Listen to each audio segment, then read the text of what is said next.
Hi, I'm going to walk you through some of the stretching that I do actually before I lift weights, and I would probably still go through this same routine if I was about to take a dance class.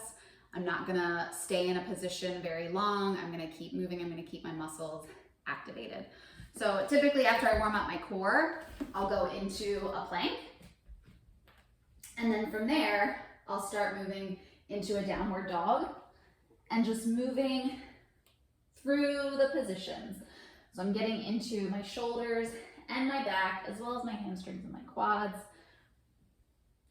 And I'll do that maybe 5 or 10 times, depending on how things are feeling.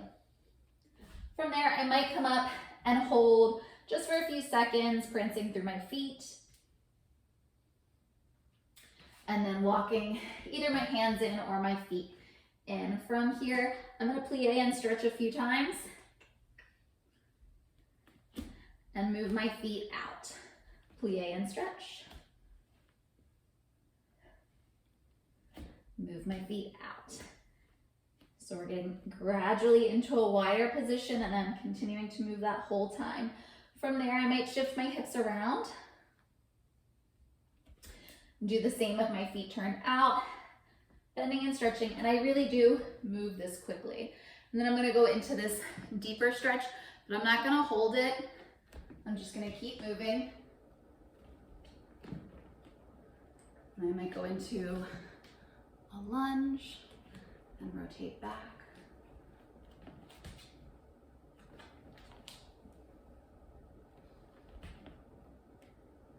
The only stretch that I really hold prior to lifting weights is I'll get into this position and just hold, and again, not for very long. And this just helps to loosen up my ankles and my hips. Something else you might want to do is in a parallel fourth position. Again, not holding this position, but moving through, rolling through. So I'm getting a deeper stretch in my hamstring as I come forward. I'm warming up my back, foot, and ankle, rolling through it. Step together to switch sides.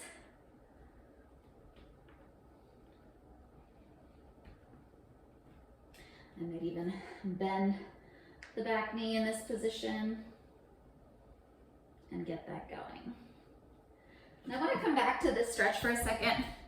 I was working with a student a couple of weeks ago, and there's this stretch that we do in dance, and often we're told to make sure that we keep this heel on the floor, and most people can typically let go and hold that position. Clearly, I am not one of those people.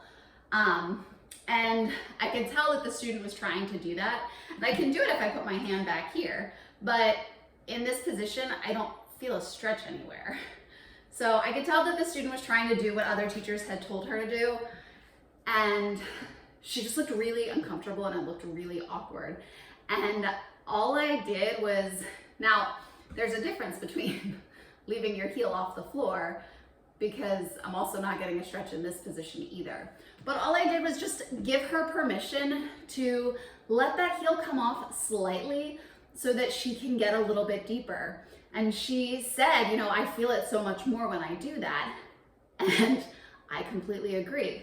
So it's one of those things that, like, yeah, in an ideal world, if we had that body type, we could keep this heel on the floor and we could feel a stretch. But that doesn't work for all of us. So allowing that, and as I get warm, I can get deeper with my heel down. But sometimes we just need to make sure that we're adapting stretches for different body types, because what's important is that the student is getting something out of it, or the dancer, or whoever it is. We want them to make sure that they're getting something out of it and that they're stretching with a purpose rather than just being uncomfortable and getting no gain out of it at all. So hope this helped, and I'll see y'all next time.